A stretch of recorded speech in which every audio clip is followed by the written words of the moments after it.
चीन का क्या होगा? वो क्यों नजर गड़ाकर नाइजर की हर अपडेट ले रहा है? वजह जानेंगे तो चौंक जाएंगे। नाइजर में हुए तख्तापलट से जिनपिंग की 10 साल की मेहनत और चीन के मोटे निवेश पर पानी फिर सकता है। 90 के दशक में अफ्रीका में करीब 80% इंफ्रास्ट्रक्चर कॉन्ट्रैक्ट्स पश्चिमी देशों की कंपनियों को मिलते थे, लेकिन चीन 2013 में जब शी जिनपिंग के हाथों में लाल सल्तनत आई, तब पश्चिमी देशों और अफ्रीका में प्रोजेक्ट की लड़ाई 37 बनाम 12% की थी। पर अब गणित बदल चुका है। अफ्रीका के इंफ्रास्ट्रक्चर में चीनी कंपनियों की हिस्सेदारी 31% तक हो गई। $50 मिलियन के कॉन्ट्रैक्ट्स चीन को मिल गए। बेल्ट एंड रोड इनिशिएटिव विस्तारवाद के इस प्रोजेक्ट को लेकर चीन अफ्रीका में भी घुस गया। अफ्रीकी देशों में चीन पोर्ट, रेलवे, हाईवे ब्रिज और हाइड्रो इलेक्ट्रिक डैम्स तक बनाने लगा और बदले में चीन के लोग वहां की सरकार में दखल देने लगे। जिन सरकारों से चीन की बनी तो ठीक, वरना चीन कर्ज जाल से अफ्रीकी सरकारों पर ठोस देने लगता। पर अब चीन का दांव उल्टा पड़ने लगा है। अफ्रीका में चीन ने हजारों करोड़ का निवेश कर रखा है।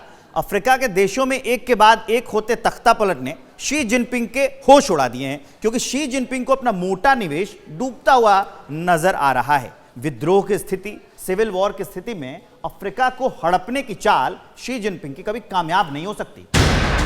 अफ्रीका में चीन के निवेश का एक ही मतलब था, अफ्रीका को लूट लेना।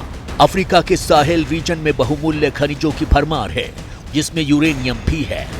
चीन कोशिश कर रहा है कि साउथ ईस्ट एशिया, अफ्रीका और दक्षिण अमेरिका में चीन का प्रभुत्व बढ़ जाए।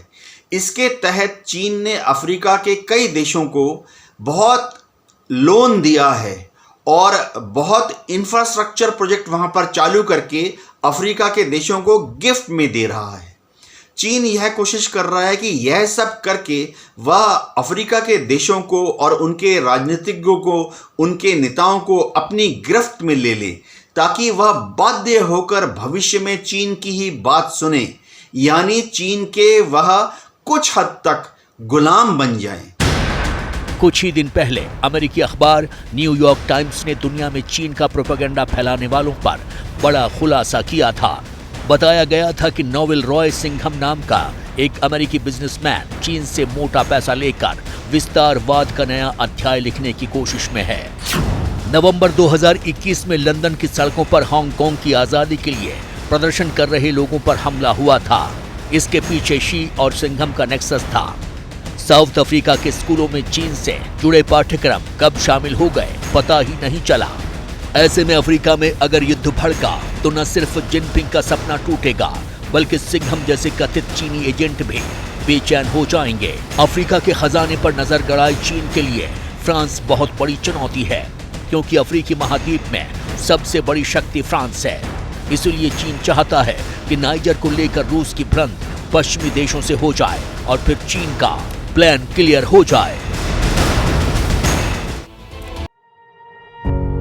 पत्रकारिता कोई इमोशन नहीं है, ना अपना कोई ज्ञान देना है और ना कोई विचार थोपना है। पत्रकारिता क्या है? पत्रकारिता का मतलब है सही जानकारी इकट्ठा करना और तथ्य बताना। पत्रकारिता आज जितने महत्वपूर्ण दौर में है, शायद पहले नहीं थी। इस दौर से निकलने के लिए सिर्फ सच दिखाने की जरूरत है, वो सच जो आपके हित को आगे रखे। इसलिए अब रात 9 बजे प्राइम टाइम नहीं होगा, ये आपका टाइम है। जगविंदर पटियाल के साथ देखिए पब्लिक इंटरेस्ट, सोमवार से शुक्रवार रात 9 बजे सिर्फ एबीपी न्यूज पर। एबीपी न्यूज आपको रखे आगे।